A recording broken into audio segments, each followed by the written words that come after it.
Canada's been very abusive of the United States for many years, but I love the people of Canada.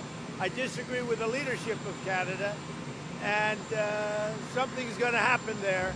Canadian Prime Minister Justin Trudeau has warned that Donald Trump's fixation on annexing Canada is not just rhetoric, but, and I quote, is a real thing.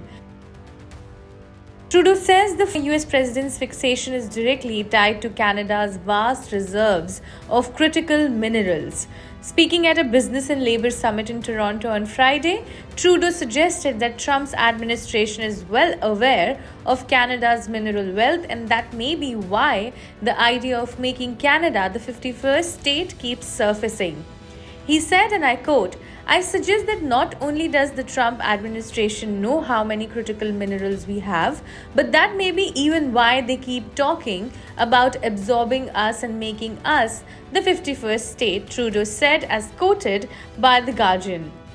He went further, stating, and I quote, "Mr. Trump has it in mind that one of the easiest ways of doing that is absorbing our country, and it is a real thing." Trump has repeatedly downplayed Canadian sovereignty, often referring to the country as the 51st state on social media and even calling Trudeau a governor instead of prime minister. The warning from Trudeau comes as Canada faces a looming economic crisis. Trump has threatened to impose a 25% tariff on all Canadian imports, a move that experts say could cripple the country's economy. While the US granted a 30-day reprieve for negotiations, Trudeau made it clear annexation threats should not be dismissed as mere bargaining tactics. Trudeau added, according to the Toronto Star, and I quote, "They are very aware of our resources, of what we have, and they very much want to be able to benefit from those."